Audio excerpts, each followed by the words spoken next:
I said, give me a hell yeah.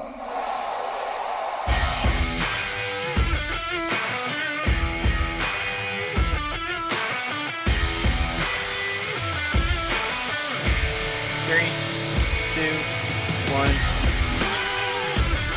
Hi, everybody, and welcome to a 3MB return. Well, 2MB reunion celebrating Asuka swaying, Kairi Sane fluting episode of The Brothers of Discussion. I love those days. I watched that 10-second clip that I made of Asuka for like 10 minutes because it just brought a smile on my face. Anyway, we're going to talk everything from AEW's Fyter Fest. Fyter Fest? How many of these whiskeys have I had? NXT's Great American Bash. Woo! This is a really great Wednesday TV. Matt, we're also going to make some time for the future of Adam Cole, new double champion Keith Lee, and just a host of other things. Matt, we're going to try and stuff it all in. We're going to stuff it all in inside of an hour, maybe even 40 minutes. Who knows? It's going to be our great achievement if we can do this just once. But Matt, it's been a hell of a week. I've been house shopping. It's been a nightmare. If either the houses are falling apart or I got a cash offer that swooped out from down, from the heavens and just, bought a $300,000 house right in front of me, so I didn't even get to use my nice mortgage discount. But, I was happy because we get to talk wrestling. Matt, how are you? I'm doing good. I am great sorry for you, Matt. Glad you're doing good over there. I'm sorry your house got snatched from underneath you. It did. That happened a couple times with Michelle and I. We definitely didn't land, on like the first house that we saw. So you just gotta stick to it. You'll get there, but it's not any fun. It's zero fun getting a house. I'll just say that. I don't remember having any fun. No.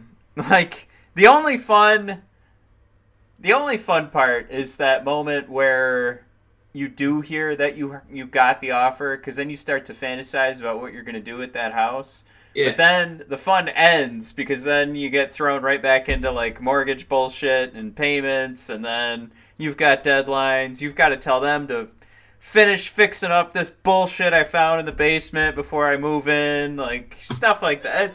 And then they say no. Then they go, no, we're not doing that. But here, we'll leave our exercise equipment. And then you go, sure, I'll take the exercise equipment. And then you show up when you're moving in, and some bullshit exercise equipment you didn't even know was in the house is jammed into the basement, and it sticks in your basement until you pay a whole nother company to come and clean it up for you. But you got it. Like, you have to own a house for like some future financial stability, but man, it fucking sucks. Like, we have just enough money to have like a pretty good house, but it's like I got to decide which warts do I want. Do I want like a beautiful finished kitchen and a beautiful master bedroom, but then like the roof is caving in, or do I want a beautiful roof and then there's like a leak in the basement? It's like it's been an adventure. Just play it like how Michelle and I play it. I have this line of dried up paint right above my head, and it's definitely from the shower that's directly above me. Yeah. So there's an old leak that came through, and now the paint is just running across the ceiling because it was wet and getting ruined, and now it's just drying and going to hell. So what our plan is to just ignore it until it becomes a problem.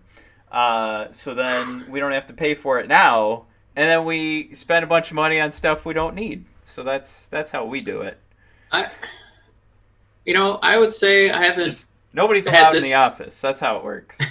I haven't scrutinized something this thoroughly since I bought my last wrestling t-shirt. Making sure it's still dry. Yeah. Or it's, I kind of like when you get an apartment, I don't really give a shit. If it has 4 walls and there's air conditioning, okay. But this is like, all right, you're going to be with her forever. And you're just like, going through with the fine-tooth comb like you're doing a lice check. It's tough. That's how you got to do it. It's and you don't want to settle. You got to find you can't. You got to tell yourself there isn't like the perfect house, but there's the most perfect house. So it'll get you got to get as close to it as possible. And somebody's gonna steal your absolute favorite house, but you'll find a reason to love the next one. All right, Mike. Well, hey, we got to talk some wrestling. We had to get the stuff out real there. Quick, let me remind everybody to find us at BOD Podcast on Twitter, at brothers_of_discussion on Instagram. We do have our YouTube channel. We'd greatly appreciate it if you'd subscribe. We just had our largest amount of viewers this past weekend. So thank you so much for tuning in. Hopefully you'll enjoy this episode. I think it's because I got this cool haircut. Absolutely. Now I look like Dash Wheeler now. I look awesome. I think you got to cut a little bit shorter on the sides. Man, you got to shave your head. So yeah, I'm the opposite there. You can't really see it now that I'm taking a look at the tiny little view I put on my screen here. But I mean, this hair is getting really long. It's down to here now. So I had to buy a new hair gel that came from Amazon today. It's got a matte finish, which I thought was very appropriate, but it also has really strong hold, so I can just go whoop, and you can't tell how long it's getting. I don't know why you're using hair gel. Did you not watch the Last Ride documentary? If you just stand there like the Undertaker with a spray bottle, you're golden. Just walk around. No, I need the person that was following him around when he's got his hands on his hips. All right, what else do we have? Find us, obviously, Apple Podcasts, if there's one thing Spotify. Undertaker and I have in common, it's getting winded. But go ahead. Apple Podcasts and Spotify and whatnot. Anywhere you can find podcasts, you can find the Brothers of Discussion. We would greatly appreciate it, however, even if you're not listening on Apple Podcasts, do us that favor of subscribe, rate, and review on Apple Podcasts. Set up an account just for the Brothers of Discussion and put in a review. It does us wonders, honestly. That's all we want. That's all, yeah. But if you do want to further support the Brothers of Discussion and you're in need of some CBD products, head on over to bodpodcast.com or brothersofdiscussion.com, and you can click the bar at the top of the screen, and that'll take you to cbdmedic.com. And from there, you could pick 3 products. You'll get 1 for free if you use the code BOD Podcast. That's BOD Podcast, just like the Brothers of Discussion podcast you're listening to right now. And that is a buy 2, get 1 free coupon at cbdmedic.com. So that's just you needing those products. That's how you can get a free one if you need 3. And last thing here, we also have anchor.fm/Brothers of Discussion. That is where I'm just throwing it out there. If you want to help support the show, we're trying to do better here. Life got in the way this week, as it did the last few times we said we were going to go live. So eventually, in the next... the other thing, too, Mike, found out my sound mixer doesn't work on my brand new laptop, so we can't go live for that reason. There's no driver that exists to update my sound mixer to have us go into this new laptop that I need to use. I have this I gotta show you. I made a sweet-ass promo video for the Brothers of Discussion. I'm pretty excited about it. So I'll send you that, hopefully. Was tonight. it a Darby Allin vignette where you fall and do a coffin drop onto a kid's bouncy ball pit? No, but I might need your input because I have it all set up and ready to go. And it's infused with some highlights, some of my favorite highlights from pro wrestling over the last couple of decades. So...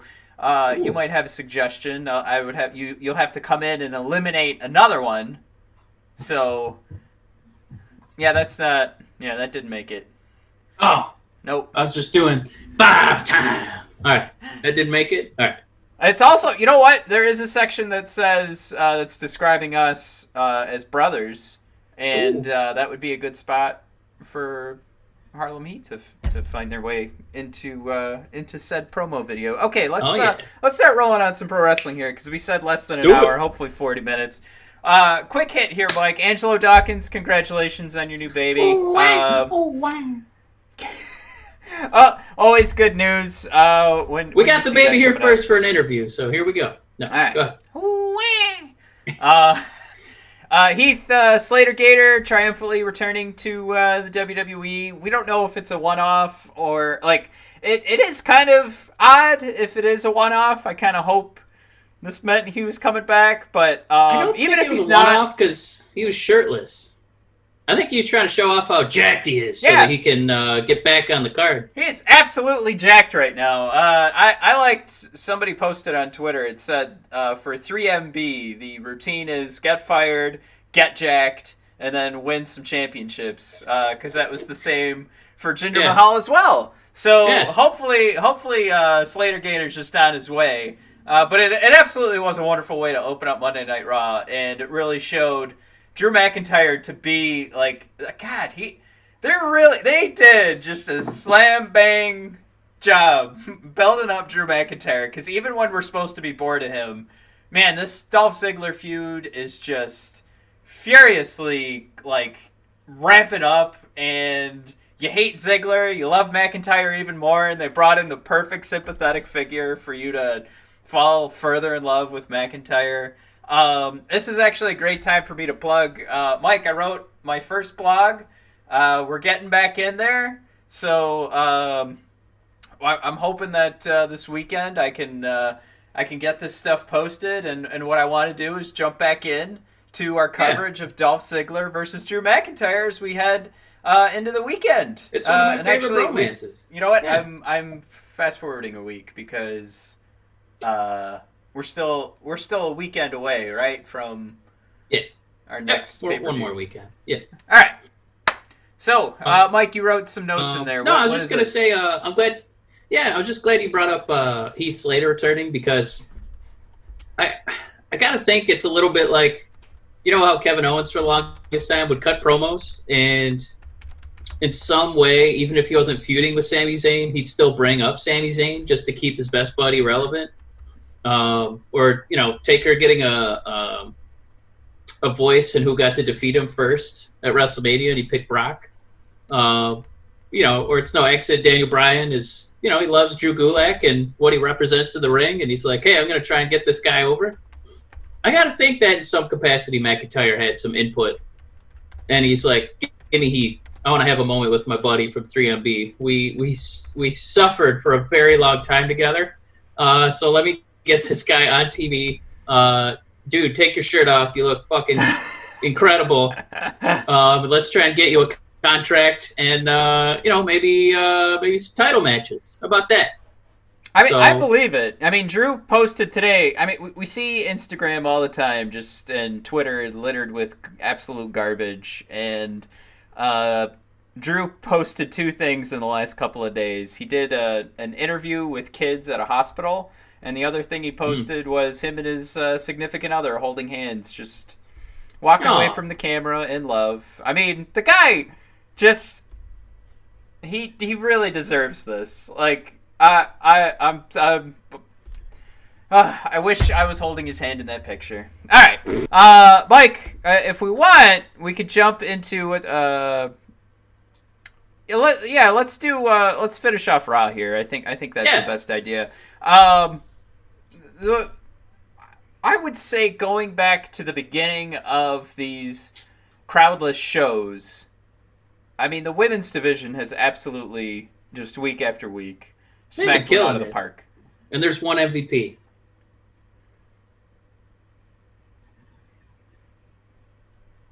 It's Asuka. Come on. It's not even a contest. I mean, that was God. I take that back. I've knocked these damn headphones out of my ears.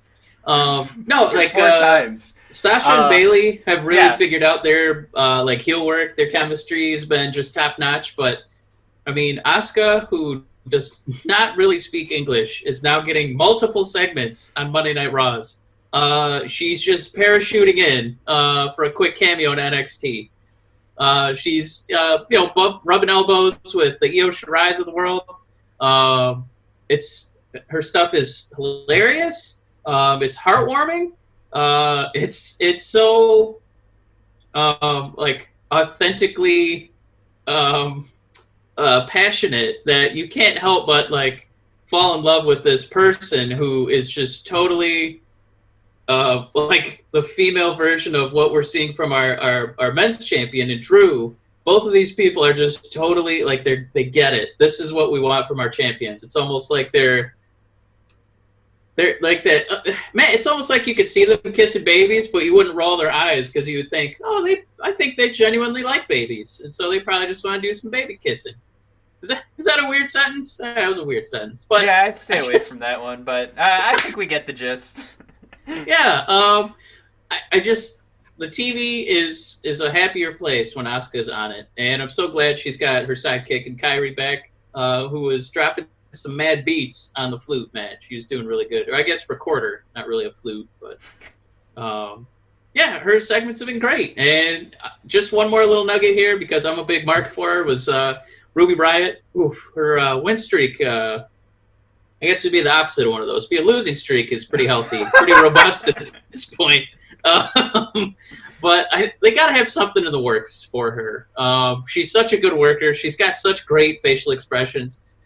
She's definitely got, every time she eats like a forearm, she kind of looks like a cartoon character doing the classic stepping on a wooden plank on a dock and getting bopped in the face. Like she's like, oh! Yeah, she's so good at that. And then, she's a great wrestler too, but I don't know if she gets enough credit for her, Alexa Bliss level expression. So we've just been getting a lot of great stuff from the women. Yeah, actually, I'm glad you said that too, because Bliss Cross Applesauce has been fantastic as well. I think that work with Nikki Cross and Alexa, and think about these two tag teams that are going at it that everybody wanted to see break up at some point, or just thought there'd be a lot of drama in that breakup, and they stuck them together, and they're still sticking around, and it's good TV. I think both of the tag teams. So the other one I'm talking about obviously is I almost said Asuka, but Bayley and Sasha.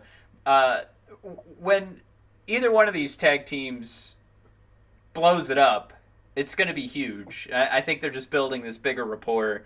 And Sasha definitely with hinting every week, either holding the title or whatnot. I just, God, you can't wait. It's going to be amazing. It's really popping at the seams right now. You want to know since we've really started enjoying these women's segments, the one, the one butterfly flapping its wings to get all of this going was Charlotte getting hurt again.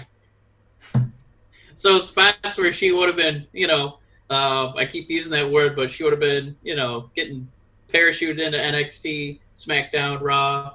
Now they have Bayley and Sasha doing it. And instead of hearing those tired, I'm Charlotte Flair. Who do you think you are? Nobody, I want to be in that room when they just tell her to keep running with that. Yeah, it's a great, great accent. We love it. But listening to Bayley and Sasha, that drama, Asuka, we don't even know what she's saying. It's just these great, almost like before there were talkies. She's just doing this great. She should just have cue cards in between. It still tells more of a story than when we get with Charlotte. The Dose straps, I think, is ridiculous. You don't want to type it up. You don't want to say it. You don't want to hear anybody say it, but it's perfect. Chicken shit into chicken salad. It's a perfect heel, I don't know, tagline to throw out there, because it just, God, it's like playing the wrong note in a song, or having something be off key. So every time she says it, I'm just like, Dose straps? No, you're not supposed to do two S's next. It doesn't work. But it just adds to the heel. The point of me bringing that up just kind of feels like everything has been so perfect, and I wouldn't be surprised if that was on purpose. The way it doesn't roll off the tongue, and that's why they picked it. All the praise in the world. I mean, this is something that probably deserves more attention than the throwaway on what I just dubbed as quick hits for the show. But apologies to Brian Cage, but it's definitely the way you describe it. It's definitely like composer John Cage, who would do these experimental piano ballads, and then he would just drop a bowling ball on half the piano, and that was a song. That's what it sounds like. Just kind of like a promo going along, and then Bayley, bam, will drop another bowling ball on the keyboard. It's just, oh, god damn, and it's working. It's really working. She's really like she's found it. She's found her rhythm as a heel. I think we were all kind of like wincing a little bit, not quite in a heel way when she first started, but I think she's really hitting home runs right now. Definitely wasn't going to be as bad as Bebe Champ or Champ Bebe. We'll get into more of that in a minute, but NXT dropped a bowling ball, Mike, on AEW for the third straight week. There's some asterisks to go along with that. Of course, getting throttled in the important demo that Tony Khan was feverishly typing on his phone today to tell everybody that he won the demo. God, I don't. Which demo did he win? I didn't see that. The 18 to 49. So AEW, I think, has an extended winning streak of the 18 to 49 demographic, which is how advertisements. That's what they're based off of. You've mentioned that in the past. So all right. So AEW wins that. NXT wins third straight week in a row for the total numbers. But Mike, this is the big news for me. I hope you didn't read the notes thoroughly so I can break the news. Finally, the combined efforts of both NXT and AEW have toppled Guys Grocery Games. So yes! We have enough wrestling fans out there and less people watching Guys Grocery Games that they could finally take down the Flavortown Beast. That sounded good. Taking down Flavortown. All right. That's the thing to me is that the petty arguments and the bullshit going back and forth, even if there was only one show on Wednesday nights, they're still they've been getting lunched by Guys Grocery Games, Property Brothers, all of Fox News, which, god damn it, I guess those people probably aren't tuning out of Fox News to watch wrestling anyway, but they've got a whole new set of problems, or a whole other set of problems, whatever you want to turn there, but I think I just want to keep bringing this up to saying, like, Tony Khan, buddy, just keep your pants on, man. This is not that big of a deal. Like, he's got his stuff with TNT. There's obviously advertisements between matches, so I don't think he's got to worry that bad or that much. Honestly, it's really just I'm gonna butterfly wing it again, and AEW is on a pretty good winning streak, and then Charlotte got a boo-boo, and then all of a sudden, Sasha and Bayley are invading NXT and contributing. I don't think that that's really, it's not just a coincidence. I think that does impact it. I think that people do want to see a little something different. I think they were a little bummed out after WrestleMania. I think that, I'm inspired to watch more NXT to see, Sasha and Bayley kind of invade once in a while. And I don't know, the division's in really good shape with Io as the champ. I want to mention one thing, too, that the numbers actually dropped from last week. So I don't like that. The combined number isn't as high as it's been in the past. Like, we've seen a higher combined number between the two. I think it's weird that still without a lot of pro sports to pick from, I think Major League Soccer was on, these numbers are still as small as they are. And after seeing, from going week to week, day one to day two, night one to night two for Fyter Fest and the Great American Bash, how did people not see enough in night one to say I'm definitely tuning in for night two? I know the numbers didn't drop severely, but I would have guessed this is the first week since all of this started that I was so excited to see the numbers because I wanted to see the total number go up, and to see it go down is heartbreaking in every sense of the word. That's the news here. I would say. Yeah, I don't think it's a leap to say it for AEW. It's probably a little COVID related. Not being able to see your champion, close out the show. That's what I was going to ask. If you thought if they did that and that went up against, I guess regardless of the segments, I kind of forgot. But is that once Moxley was gone? I kind of was like, oh, I don't even really know what the main event is, and I love Orange Cassidy, but I think that it would have been better served not being, the final thing you watch, just because the only stakes are, it's like a emotion feud. There isn't like a carrot at the end. It's just, kind of over. And I think the writing was kind of on the wall where Cassidy's not at a point where he's going to be allowed to win a match like that. It's just supposed to be a treat for him to stand toe-to-toe with, a Jericho or, like the Bastard. I think me watching it, that was my disappointment, was I kind of thought he was at that point, so now it's been defined for me. Like, no, Orange Cassidy does not beat Chris Jericho. So I thought that we were at the point, finally, where one of these guys gets over Chris Jericho. And when I say one of these guys, obviously I'm not including a Jon Moxley, who's now our champion. So obviously they see enough in the former WWE champion to give him the title. That was a little dig. But why not one of these guys that is getting built up through being on TNT? Like, would it have killed Chris Jericho? Lost to Fandango. I mean, come on. This is Orange Cassidy. This guy's on the commercials. I don't think Fandango was ever on the commercials of WWE. I think that Jericho's stock goes down if he loses, but I don't know if Cassidy's really skyrockets if he defeats Jericho. I think or at least it's not going to plummet from him losing this match. He's still going to be really popular. So I think they're still trying to keep their Jericho stock, at a high level. I'm here for that argument. I like the argument that Orange Cassidy is. And that's my next shirt, by the way, is Cassidy. I was going to say, he's not about the wins. He really is like sports entertainment. Like, that's it. That's your sports entertainment right there. So I totally get that. I just think, I guess from my perspective, I kind of felt like I was told last night that I can't believe in Orange Cassidy as a champion, and I kind of wanted to believe that. So now that's where the disappointment starts. But Mike, from Wednesday night, that's not where the disappointment ends. We've got Great American Bash and Fyter Fest to talk about. And I say that jokingly. There's really only a couple spots where I was like, what the fuck are we doing? Yeah. But yeah, let's jump right in. I don't know if you did get a chance to watch both shows. I was tweeting out that I actually had I tricked Xfinity into letting me play both on one laptop.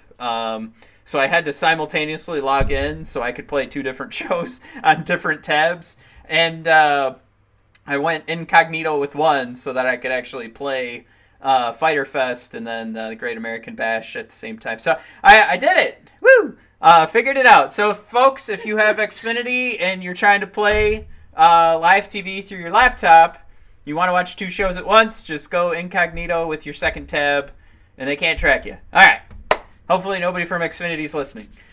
So anyway, I got that done. But my wife and I also are addicted to The Office right now. So I was watching 3 shows at once, kind of. But it was hard. It's hard to keep up with everything, especially when at the time you've got to pick between Swerve and Gargano and the 8-man tag, which I started watching Swerve and Gargano because I said, oh, this is going to be really, this is going to be good news for Swerve. And then on the 8-man tag, I said, well, I know these guys are great.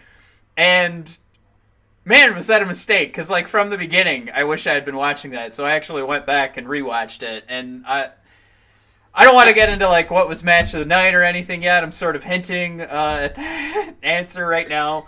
But it's just, I think the point I'm trying to make is this really was a great night of pro wrestling. So getting away from the ratings conversation, getting away from the Tony Khan drama, the Triple H, should this have even been on at this point? Was this just a rebuttal couple of nights of pro wrestling, which it absolutely was. But I'm super glad that Triple H did a rebuttal, Mike, because this really was just nonstop.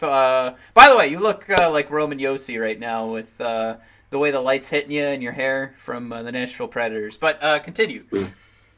Have at it. I don't mean continue. Yeah, I watched. I did get to watch both. I don't want to ruin, because I know we like doing the top 3, but I gotta say, Matt, NXT probably did have the best match with Keith Lee and Adam Cole. But man, oh man, I couldn't help but smile when it was just Pentagon and Dax Harwood starting off that 8-man tag. That was just excellent. Like, apologies to AJ. That was an excellent styles clash with just the stiff edge chops of Harwood. He's just trying to beat the crap out of you. Yep. And Pentagon kind of juggling, because he still wants to do that lucha style, but he was given as good as he was getting. And I couldn't help but have like a big smile on my face, because this was like, this is a tag team wrestling that, that we talk up, and it's just baffling that doesn't feel like WWE's really even gives a shit about it.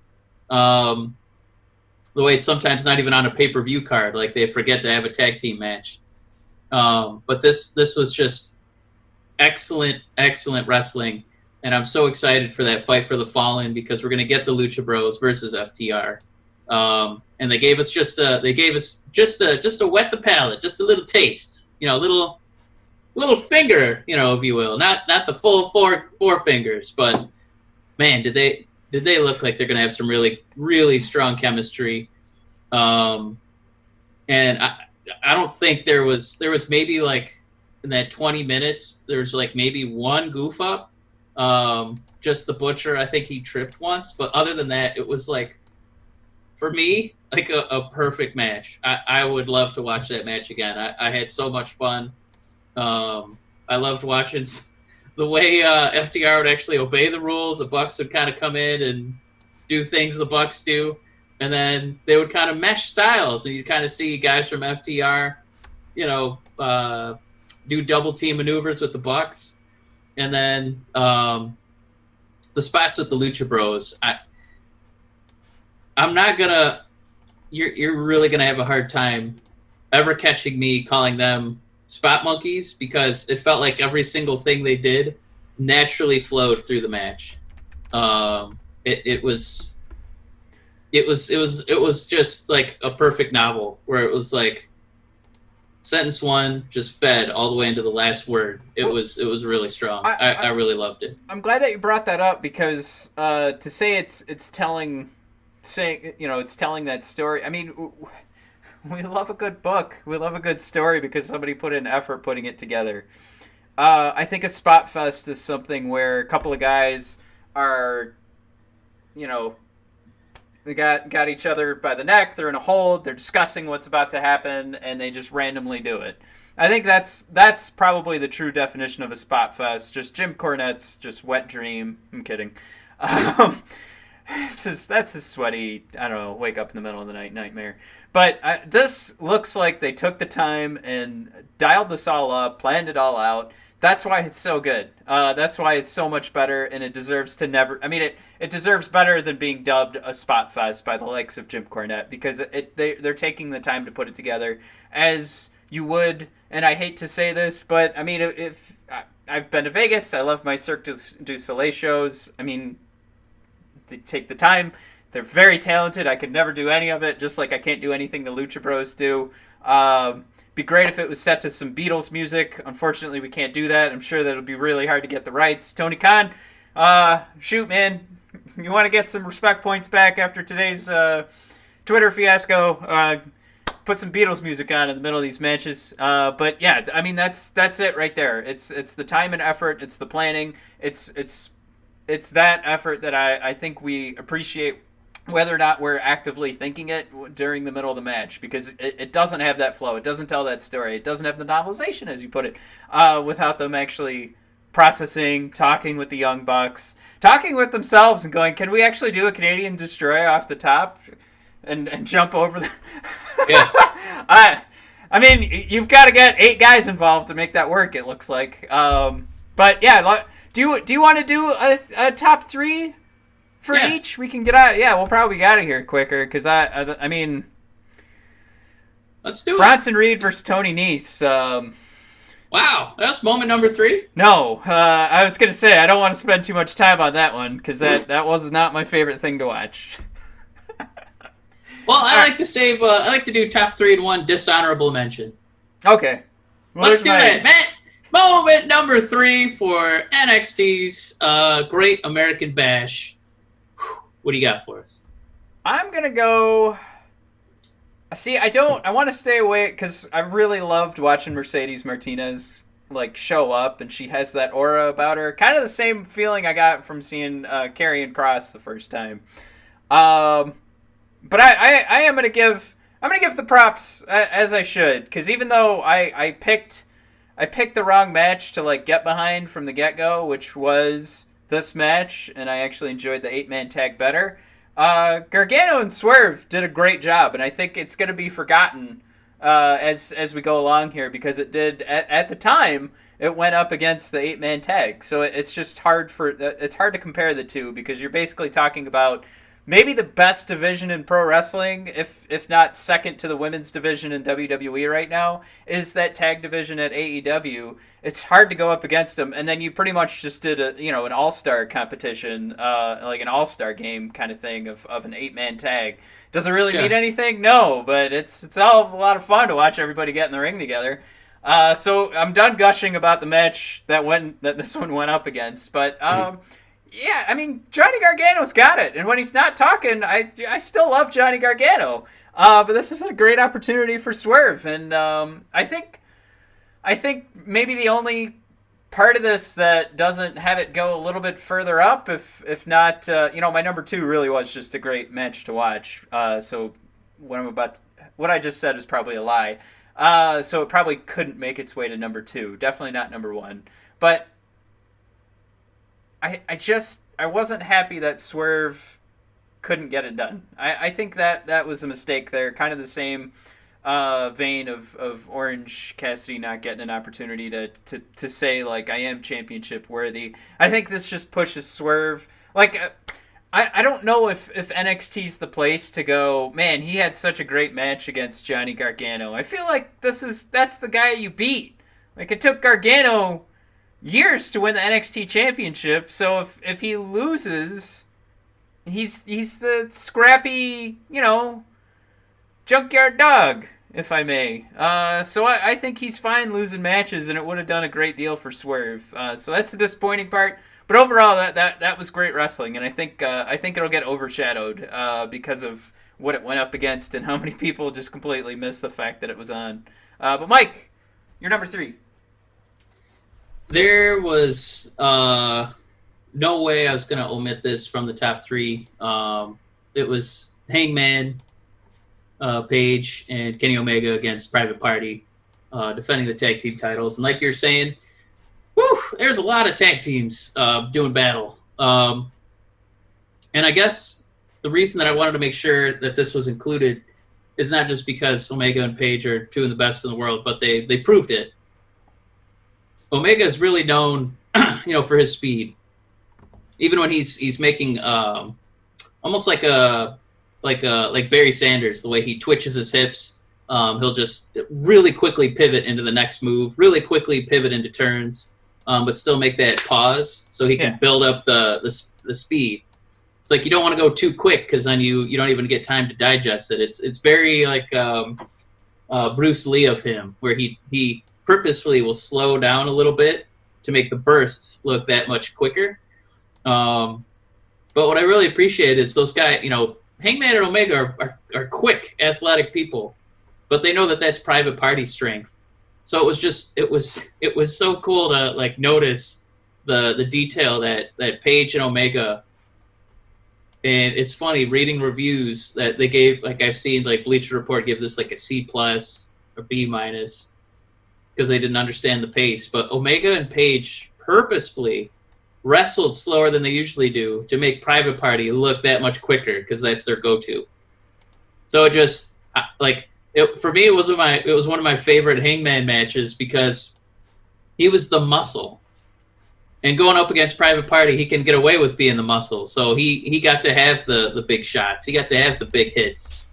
That buckshot, it looked, thunderous. It was just so cool to see like 2 wrestling scientists kind of come up with this. It's very similar to, the 8-man tag that obviously is going to fare pretty well on this week's list. But just seeing Page and Omega, 2 masters of the craft, 2 scientists in the lab, like, man, we can really get them over, and we can kind of show off our diversity. Like it just it really hit. It really resonated with me. I really enjoyed that match. It would have been fine to close the show. It was great, opening the show.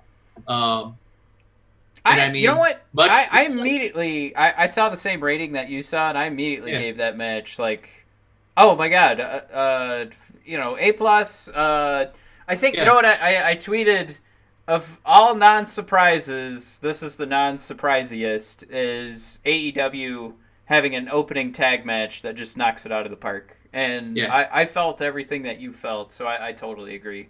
Yeah, it's very similar to Sasha and Bayley, because they're going to break up. They're going to do a one-on-one feud. Omega and Paige are going to break up at some point. But it's like, it's working so well. Just keep leaving it at a simmer. There's no reason to, turn those guys right now, because it just adds depth to the division. They're putting out such excellent work. It's a great product. They're really just hitting home runs. There's no reason to break them up at this point. Matt, that brings us to moment number 2 in NXT. Easy peasy. I'm going to match number 1. So that would be Candice LeRae and Mia Yim going at it. And Mia Yim was posting the bruises after.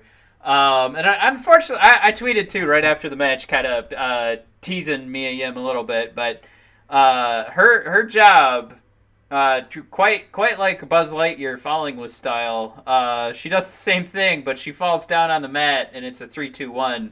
I'm sorry, a 1-2-3. What the fuck am I doing? Yeah, what sport are you watching? I'm sleepy. All right, I'm not sleepy. I don't know what I'm talking about. Anyway, but yeah, she loses with style. She's there to get everyone over. She's doing what I thought Johnny Gargano was gonna do for Swerve. But I guess that's what you do in the women's division in NXT is help build up all the other superstars around you. But Candice, this was an opportunity too for her to really prove herself. And God, this was like jaw dropping for me. This was painful to watch. The finishing move off the top rope into the tables is just like kind of like, oh, like if you've ever seen a move where you think like somebody legit got hurt, I kind of had that reaction, but then you realize, no, this was just fantastic wrestling. Even though I do mention the bruises that Mia Yim was showing off earlier today, you can't help but think the celebration with Keith Lee might have been the cause of that. Mike, you're number 2. Just wanted to throw that one in there. Sorry, Mia Yim and Keith Lee. I hope you guys will come out on the show one day. No, it's you got that's probably a passionate night, Wednesday night. All right, go ahead. Well, just real quick before we move on, it's just I know Randy Orton has made comments about, I don't know why these NXT guys and women, kill each other. You have a long career ahead of you. There's no reason to really do that to your body at this point, but. Like Mauro Ranallo was saying, this is only the second street fight in NXT history. That's the second one. It was Candice LeRae and Mia Yim. And it was, if you're going to give them, that kind of honor, something that rare, it's because you trust the people doing it. And I think that their trust in those performers was rewarded. I think that statement from Randy Orton is, I don't know if ignorant's the right word, but does he not realize these cats have been wrestling for years before they come to NXT? Especially somebody like Mia Yim. I don't know if he's got his Vince goggles on, like you don't start wrestling until you work for NXT. But. What an idiot. Yeah, I think they know what they're doing, Randy. Jesus. You're number 2. Number 2, it's a bummer for me that it wasn't number 1, but it's got to be Freshly Squeezed going up against Jericho. I think the reason that you don't see it at number 1 in our little list, the reason that we don't see Freshly Squeezed getting the win, I think that's just on the juiced one. To be honest, I think that he does really great work when he's in like large matches with a lot of moving pieces, because what you get to see is that Sloth character kind of bouncing personalities off different people. He's just got to give like a short burst, in the sloth-like trance, kind of that persona kind of drops, and then he, reminds us that he knows how to wrestle, even with his hands in his pockets. And it just didn't feel like he ever really perfectly hit that stride with Jericho. There were bets incorporated. There were, cronies, the best friends. Santana and Ortiz came out with half gallons of orange juice. It was just, I don't know if that's like Jericho is the biggest talker. Freshly Squeezed is the quietest dude in the history of pro wrestling, maybe. But for some reason, it just didn't hit its stride. And I think that it could have been better once the Squeezed one kind of figures out how to be a little bit verbal. Like, I think once his character evolves just a little bit, and that's not a knock against him. I mean, he's gotten this far by not saying a word. But yeah, I think he just needs a little bit of an evolution. Yeah. A little bit of a, step forward with the character. And then I think he can start winning these matches. But for right now, I think it's enough for him to go toe-to-toe and not necessarily win. And I think in the grand scheme, too, like, I might pull back on... That might be my tail tucker in a couple of weeks when, Chris Jericho's in a title match again. So then it's like, all right, well, yeah, that's true. Chris Jericho should be in title matches. He's Chris Jericho. All right, so number one. Before you do that, dishonorable mention, Matt. What do you got for us? I could have done without Bronson Reed and Tony Nese. This was one that was added to the card, and I made mention earlier, like, oh man, what a light card. I hope Keith Lee and Adam Cole are about to get an hour, and they didn't get an hour, and part of the reason was this. I don't get it. What a waste of abs, and I mean that from the Booker and poor Tony Nese. Right. What am I getting all these abs for? I could be eating pizza. It's bullshit. Well, that's the thing too. Is like Tony Nese is I don't know if he deserved the loss. Like if he's the guy that should be in there getting crushed like that. But I did actually like watching Drake Maverick and Breezango tag up. Like I said before, Mercedes Martinez getting in the ring actually had a great feel to it, like it was like an ooh. So I'm all about those. So I think if I had to pick one, it just wasn't entertaining for me. I don't know if Bronson Reed's ready to go. He showed a lot of passion when he went up against Karrion Kross, but this one, where it was all about building up Bronson Reed, he didn't own it. So I'm, Yeah. All right, so do you go or do I do my number one? Oh, you do your number one. Okay, so number one, Keith Lee becoming double champ. Mike, you've made mention of, like, how do I want to put this? I want to put it the right way. Yeah, I mean, like, the WWE's been making these small steps in the right direction, and we've talked about is are they doing enough? I mean, for the first double champ to be Keith Lee, I think this is the perfect move. I think this guy has all the talent in the world, and like we talk about, eventually, like, this should feel like we're picking the guy who deserves it the most. And I think absolutely Keith Lee just deserves it the most. Like, we can get outside of the political aspect of this and just talk straight up skill and athleticism and likability of Keith Lee. Man, who doesn't, like, his smile, just watching him smile on TV after he won, I was just smiling looking at my laptop. So, but that's what we can talk about outside of the politics. Inside the politics, having Keith Lee be the first double champ, I think speaks volumes to the fact that the WWE realizes what a deep hole they're in for being a pretty racist company. So does this solve all problems? Absolutely not. But we've always said on this show, have they taken a step to do better than they were the week before? I think this is a pretty good step forward, pretty good step in the right direction. So I applaud the WWE in that I guess realm of things. But talking about the match, I mean, finisher fests are one thing, but this is something that really I don't know, it felt a little different. I felt everything was used properly. I think we got our signature moves in there.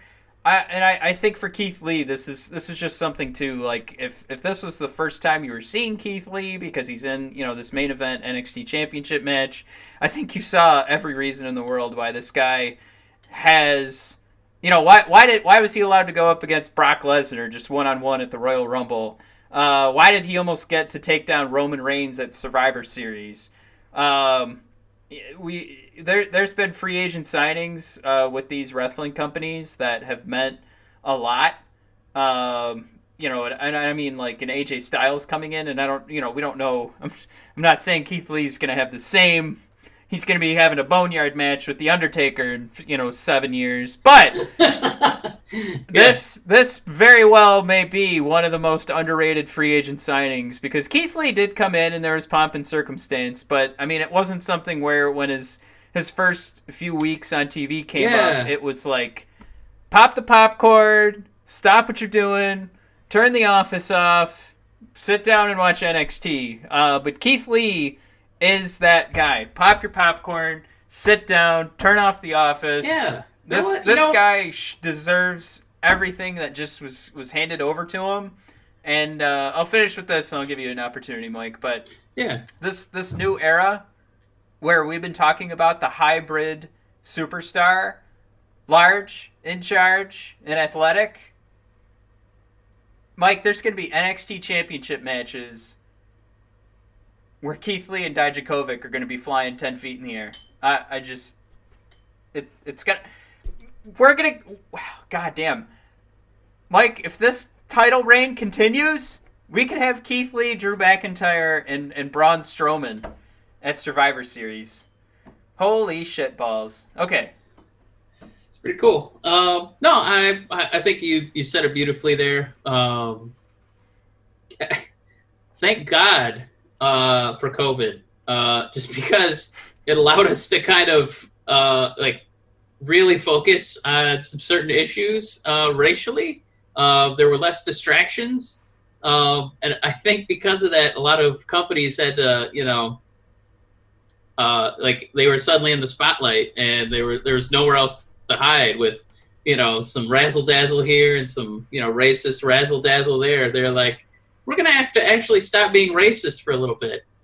And I think that it's just obvious racism, because Keith Lee didn't just wake up yesterday and become an excellent wrestler.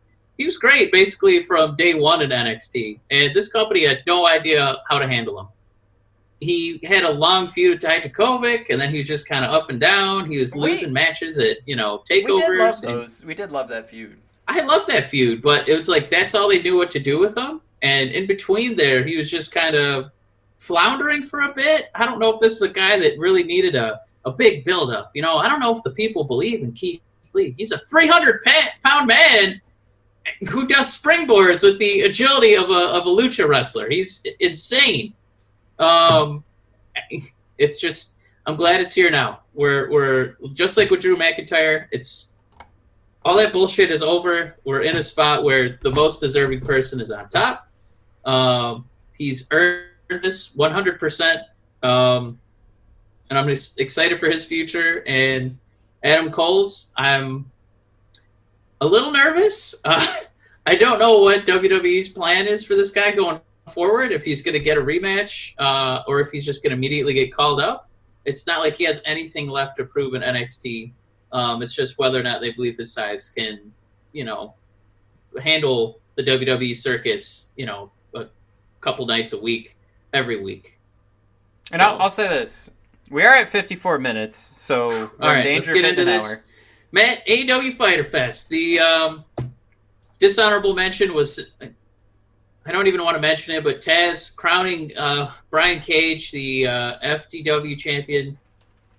The last thing we need is another belt, and I know it was just kind of another one. I know it was just kind of like a dig at Moxley, but I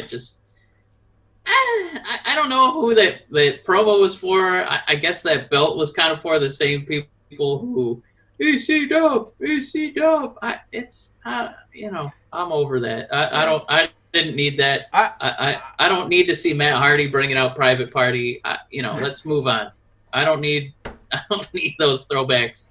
But Matt, that means we can get past that ridiculousness. Match of the week for me, match in quite some time was, there's no contest. It was the 8-man tag at Fyter Fest. I think it was the Bucks at their best. It was FTR at their best. Lucha Bros at their best. Butcher and Blade, as good as they can be. And it was just a lot of excellent tag team wrestling. Yeah, we went over it earlier, but the story was excellent. It felt like every single move just had a natural progression into the next one. There weren't those awkward moments where there was, like spot, and there was like 6 guys just standing around inside the ring waiting for one double team finisher to finish. They could do another double team finisher, then they could do another stack. It never felt like overkill. It never felt like a Wendy's like bacon stacker or whatever that stupid sandwich is. Like, just slow down. We don't need a Baconator, just a strip of bacon. Just a strip. We don't need 15 strips of bacon because then your heart stops. I just think this was just a classic, just regular bacon cheeseburger. We didn't, you don't need a heart attack. It was fine. It was just everything I wanted out of tag team wrestling. It forwarded the story of Bucks and FTR. It forwarded the story of FTR and Lucha Bros. And then obviously everybody is still jockeying for that position to fight Page and Omega. So the bad guys won and the good guys were upset. So there's just going to be more turmoil in that whole division. And that is what you want. You want to have a good, WWE likes that word moment. I know it's AEW, but just so you have that kind of mentality. You want to build that moment now, but then also you're still chugging along for that future. So I can't talk higher enough about an 8-man tag match in a fake free pay-per-view on a Wednesday night.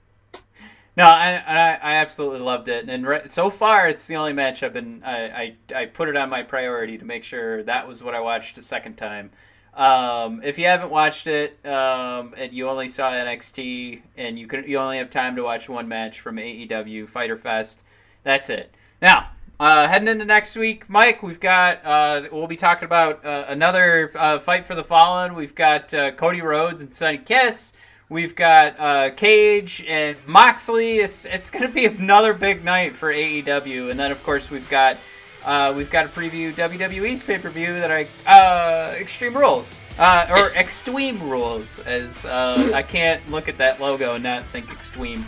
But everybody, if you could find us on Apple Podcasts, subscribe, rate, and review. It does a wonder for the show. Helps us jump up in the rankings there. Go to our YouTube channel and subscribe.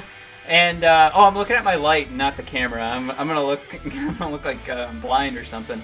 God damn it! What was the last thing? Oh, and then head on over to bodpodcast.com or brothersofdiscussion.com. Click the top bar if you're in need of some CBD products. We actually have a coupon there.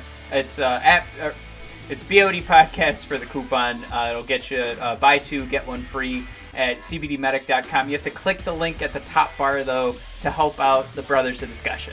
All right, everybody, thank you for tuning in, and we did it. We're under an hour. Have a good night. Oh, yeah!